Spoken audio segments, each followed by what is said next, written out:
Good afternoon, morning, evening, whatever time it happens to be while you're watching this. I'm Joseph Lamb. I am an author through Crampon Publishing, as you have no doubt heard of the god of all small boys. Yeah, of course you have. What I'd like to do, seeing as how everybody's stuck inside, as I'm stuck in my kitchen as we speak, I'm not at my real job because I'm self-isolating. Not because I have any symptoms or that my family has any symptoms, but it's just one of the things I have to do. I thought it might be nice if I could read probably, a piece of literature from one of the most expensive pieces of literature that I own. I've got a few very expensive things, but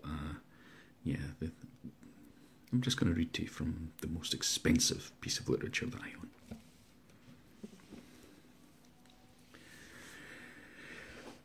La Cura hand gel, sanitizing and fast drying, kills 99.9% of bacteria. Aloe vera cleans and protects. Thank you.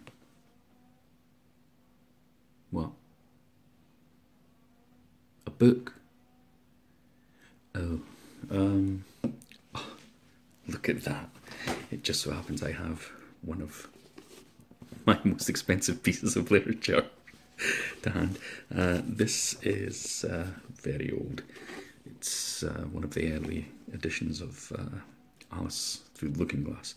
Alice being my most favourite of all books. Now, I've got something here just to set this up on because I should know this poem off by heart, but just in case I don't, I'm going to set the book up and just put it to one side so that I can glance at it if I need to. So just give me a moment.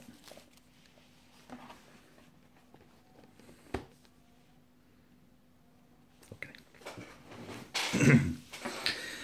This is the Song of the White Knight, or Ways and Means, or The Aged Man, or Sitting on a Gate. It's got at least 4 different ways of being known. If you want to know why that is, read the book, Alice Through the Looking Glass. I'll tell you everything I can. There's little to relate. I met an aged man, sitting on a gate. Who are you, aged man? I asked. And how is it you live? And his answer trickled through my head like water through a sieve. He said, I look for butterflies that sleep among the wheat. I make them into mutton pies and sell them in the street. I sell them unto men, he said, who sail the stormy seas. And that is how I make my bread. A trifle, if you please. But I was thinking of a plan to dye one's whiskers green, and always use so large a fan that they could not be seen. So having no reply to give to what the old man said, I cried, Come tell me how you live, and thumped him on the head. His accents mild took up their tale. He said, I go my ways, and when I find a mountain rill, I set it in a blaze, and thence they get the stuff they call Roland's Macassar oil. Yet 2 halfpenny is all they give me for my toil. But I was thinking of a way to feed oneself on batter, and so go on from day to day, getting a little fatter. I shook him well, from side to side, until his face was blue. I cried, Come tell me how you live, and what it is you do. He said, I hunt for haddocks' eyes among the heather bright, and work them into waistcoat buttons in the silent night. And these I do not sell for gold or coin of silvery shine, but for a copper halfpenny, and that will purchase 9. I sometimes dig for buttered rose and set lined twigs for crabs. I sometimes search the grassy knolls for wheels of hansom cabs, and that's the way, he gave a wink, by which I make my wealth, and I would very gladly drink your honour's noble health.